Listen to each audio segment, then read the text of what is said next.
سوال و جواب در این مبحث هفتم ما رسیدیم. دخول الشهر، یعنی در آمدن داخل شدن ماه، آغاز ماه. بسم الله والحمد لله والصلاة والسلام علی رسول الله. اما بعد ما يتعلق برؤیت هلال. اولین چیزی که ما باید بدونیم آنچه که با دیدن هلال، با دیدن ماه وابسته است. با دیدن ماه وابسته است. سوال: با چه چیز وارد شدن ماه رمضان ثابت می شود؟ یعنی که ماه رمضان رو ما چگونه ثابت کردن می توانیم که ماه رمضان داخل شده است یا که داخل نشده است؟ پس برادران و خواهران گرامی، ماه رمضان با یکی از این دو راه ثابت می گردد، یا اینکه با دیدن ماه، یا اگر که ماه دیده نشد با پر کردن ماه شعبان که قرار داریم 30 روز. پس گرفتن ماه رمضان با دو حالت بوده است. یکی با دیدن ماه رمضان، اگر ماه رمضان دیده نشد با سبب‌های عبر دیگر سه با پر کردن ماه شعبان 30 روز کامل. و دلیل این سخن قول رسول الله صلی الله علیه و سلم است. گفتن اذا رأیتموه فصوموا، اگر شما ماه رمضان را دیدید پس روزه بدارید. و اذا رأیتموه فافطروا، اگر این ماه را دیدید افطار نمایید. با دیدن ماه ما روزه میگیریم، با دیدن ماه ما روزه را افطار میکنیم. و در دوام چی فهمودن؟ فإن غاب علیکم فاکملوا عدة شعبان 30. اینجا نقطه مهمی دیگری هست. اگر این ماه دیدن هلال از شما پوشیده شد، هوا ابرناک گردید، پس شعبان را 30 روز پوره و کامل کنید. گفتن صلی الله علیه و سلم. سوال نوبتی: کیف نتحقق من معرفت دخول الشهر؟ چگونه از وارد شدن ماه رمضان مطمئن شویم، باوری پیدا کنیم که ماه رمضان داخل شده است؟ پس دیدن ماه رمضان را در بالا بیان کردیم که آن با سرعت میگیرد که مردم دیدن ماه هلال را با چشم سر ببینند، یا اینکه مردم برای دیدن هلال این ماه تلاش کنند. اگر آن را بینند، مجرد دیدن آن برای آنها واجب میگردد که روزه بگیرند. و اگر ماه هلال را ندیدند، ماه شعبان را 30 روز کامل کرده، سپس از یکم ماه رمضان حساب کرده روزه میدارند. انا همین گونه انسان میتواند ماه رمضان را با مطمئنی کامل روزه بدارد. ما شروط الواجب توافرها فی الرأی للهلال. میفرماید که شرط های ضروری بر کسی که هلال را میبیند چیست؟ آن شرط های ضروری که آن کسی که ماه را میبیند چیست؟ جواب: شرط این است که او شخصی با اعتماد باشد. شخصی که از دیدن ماه هلال خبر میدهد با اعتماد باشد، چشمش درست و سالم باشد و در دینش این شخص عادل باشد و در گفتارش رازگو باشد.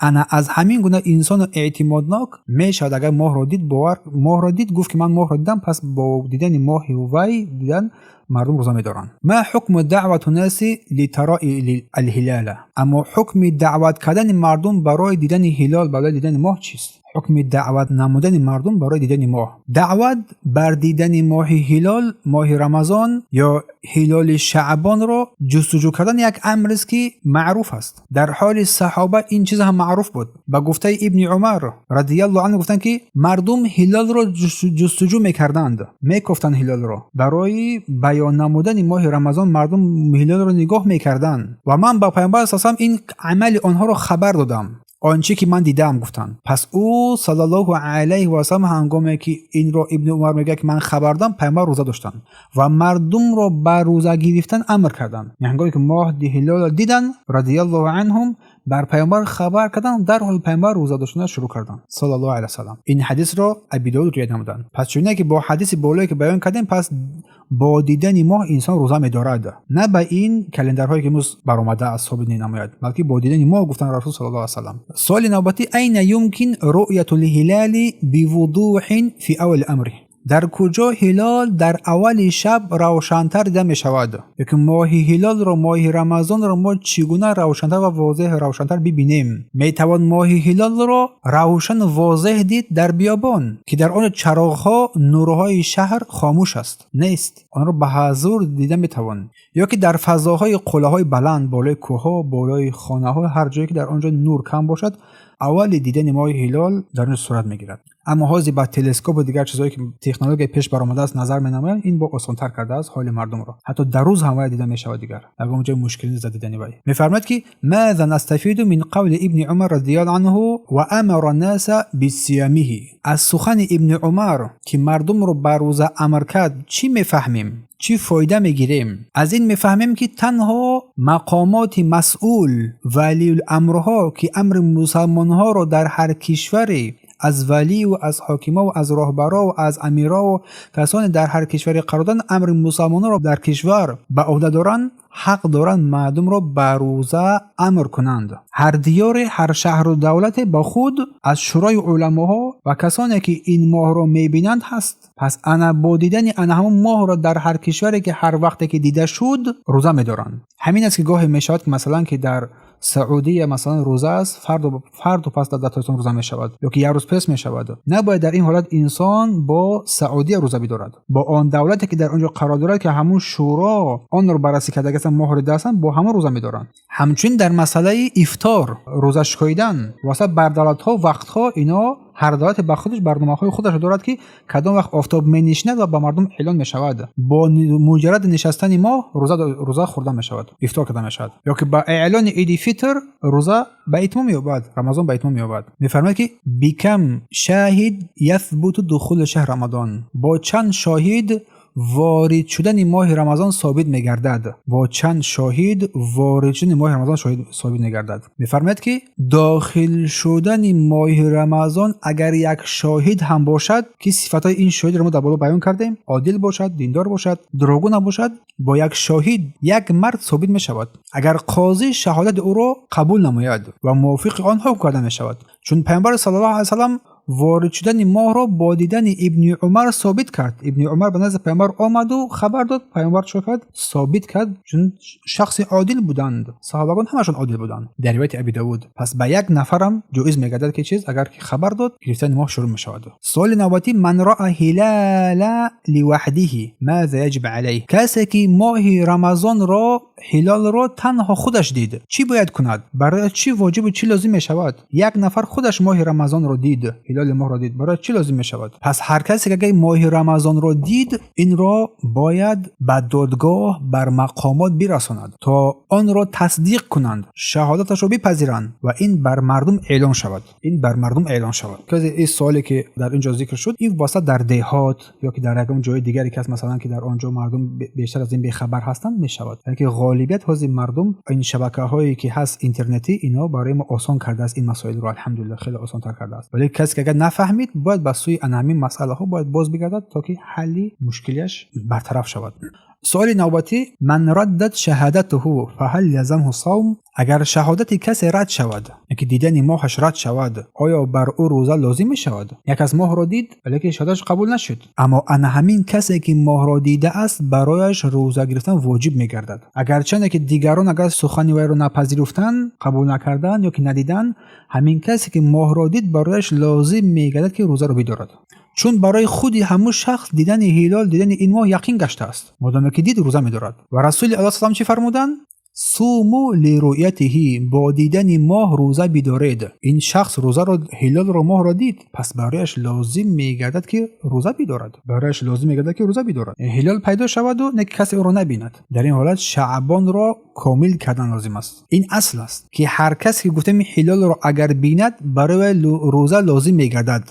و این معنی آن را ندارد که کسی که هلال را، ماه را ندیده است روزه نمیگیرد، بلکه برای وی هم روزه داشتن لازم میگردد با آن جمعیت مسلمانانی که در آنجا قرار دارد، با نظر داشت آنها با دیدن هلال آنها. اگر خطاب فرمان برای از جمعیت از مسئولان برای همگان شود که ماه دیده شد، برای همگان لازم شد روزه را بدارند. سوال نوبتی آیا برای دیدن هلال این ماه یا که با ماهواره ها، این قمر صنعی میگویند تلسکوپ هستن خیلی نام دارد، با اینها استفاده بودن آنها ممکن است یا نیست؟ جواب بله، استفاده بودن اینها ممکن است. از طیاره ها، از ماهواره های صنعی جایز است که استفاده بره تا که ماه را ببینی، چون وی برای تو راست نزدیک می‌نماید. اما اگر این ماهواره‌ها اگر که در آسمان باشن که در آسمان میگردد، مثلا سپوتنیک، اینها جایز نیست با اینها استفاده بودن، اینها با اینا جایز نیست چون در آسمان است. اما چیزی که از زمین است استفاده بودن آن جایز برای میگردد برای دیدن ماه. پس هر کس ماه را دید برایش لازم میگردد که روزه بدارد. پس هر کی ماه را دید برایش لازم میگردد که روزه بدارد. روزه داشتن برای وی واجب و لازم حتمی میگردد در این حالت. پس سوال میشود که کدامش مقدم است؟ دیدن با چشم دیدن هلال یا با حساب کتاب؟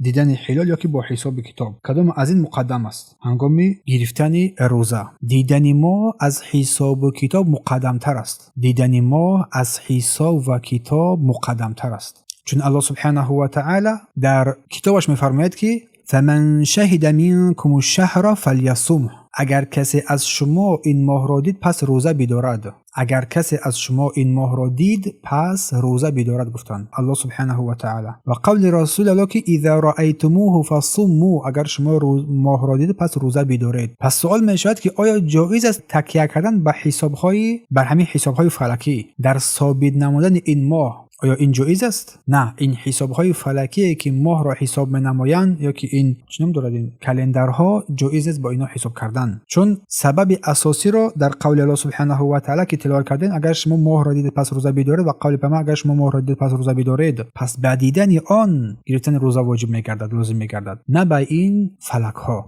بارک الله فیکم. این است این نقطه. سوال نوبتی میشود که اگر نتیجه حساب نتیجه حسابی که همین فلک با فلک حساب کرده میشود با این دیدن ماه اگر که تغییر گرفت درست آیا میشود که در سالهای آینده به آن تکیه کرد؟ میشود گاهی استفاده برن با همین نتیجه های کلندرها با این دیدن هلال تغییر میگیرد. آیا میشود ما با واسطه این با سالهای آینده تکیه نماییم با این کلندرها؟ پس جواب این است که خواه اگر این نتیجه ها درست براید خواه نادرست براید، ما با واسطه این فلک ها و این چیزها تکیه نمیکنیم، بلکه با واسطه های شرعی اثبات کردن میشود این ماه چی این درست براید چی درست نبراید، چون الله ما رو با آن امر کرده است. سوال میشود که برای اگر کسی گوید که در آن زمان امت بیسواد بود، مردم بیسواد بود، نمیخواند نمینوشت، حالا که خواندن نوشتن آموختن سببها بسیار شده است، پس چی جواب میگیم؟ چی جواب میدهیم؟ پس با او گفته میشود که نه، این گونه نیست، زیرا این وصف این صفت برای امت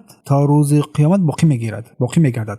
حتی اگر آن به سواد هم بود، حتی اگر آن دانشمند هم بود، برای همگان این چی است؟ این یکسان است. همین دیدن ما با دیدن ماه روزه می‌داریم، با دیدن ماه افطار می‌نماییم، چون این حکم شرعی است و نمی‌توان از حکم شرعی دست کشید. و الله می‌فرماید که هو الذی بعث فی الامین رسولا منهم، او پروردگار است که در میان مردم نادان رسول فرستاده از جمله آنها بود، از جنس آنها بود. معلوم میشه که پیامبر صلی الله علیه و سلم همچنین امی بود، خوانده و نویسنده نمیتونست، قرائت را نمیتونست، کتابت را نمیتونست. اگر کتابت را میتونست و نوشته را میدونستند، همچنین برای آنها این حکم صادر شد. در بین آنها بودند کسانی که اهل علم و دانشمند بودند و معنای قول پیامبر صلی الله علیه و سلم که شهرانی لا ينقصان، دو شهر است که دو ماه است که کم نمیشود، شهر عید، شهر عید، ماه عید، و رمضان، ماه عید رمضان، و ذوالحجه و ماه ذوالحجه. در روایت بخاری چی است میگه معنای این؟ و در فهم این معنای حدیث که دو ماه کم نمیشود، ماه عید، رمضان و ذوالحجه، گفته های عالمان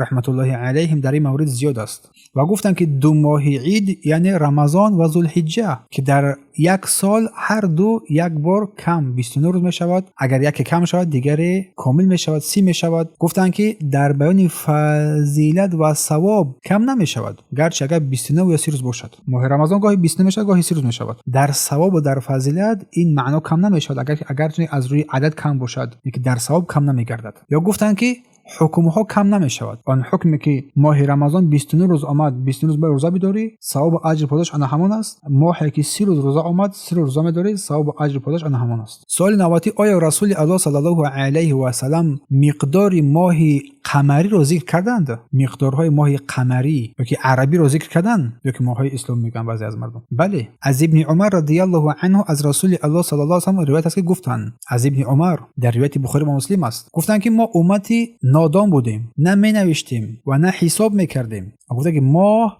چونین چنان است، یعنی که تعلیم دادن ماه 29 روز است و ماه 30 روز است. گفته برای امت اینو تعلیم دادن صلی الله علیه و سلم که یک ماه 29 می آید، یک ماه 30 می آید از ماه‌های قمری. سوال نوبتی که اگر مردم تنها بعد از گذشتن یک قسم روز از درآمدن ماه آگاه شوند، بر آنها چی واجب می شود؟ یعنی که تو نصف روز گذشت بعد پای بردی که الکی که ماه رمضان در آمده است، چی لازمش بر آنها چی واجب است، چی لازم است؟ اگر انسان در میان روز با خبر شد که ماه رمضان در آمده است، بر آنها لازم میگردد امساک، یعنی بازداشتن خود از خوردنی ها و نوشیدنی ها واجب میگردد، زیرا در آن هنگام برای این بنده ثابت شد که این ماه در آمده است. باقی مانده روز رو باید روزه بدارد. اما سوال نوبتی، آیا کسی که این میانه روز از میانه روز روزه داشتن شروع نمود، آیا قضای آن روز بعد از آن برایش واجب میگردد یا نه؟ در این مسئله بین علما اختلاف است و جمهور علما بر این مسئله اعتقاد هستند که بر او روزه واجب میگردد، چون از اول روز نیت روزه نکرده بود، یک قسمتی از روز رو وی به نیت گذرانده بود و برخی بعضی از اهل علم گفتند که برای وی قضا لازم نیست، به خاطر آنکه که وی از روی نادانی نفهمیدن نه قصداً انجام یافته بود و نادانی در این هنگام برای انسان عذر میگردد. در آخر میگه این نظر ان شاء الله قوی تر است، این نظر میگه ان شاء الله که قوی تر است.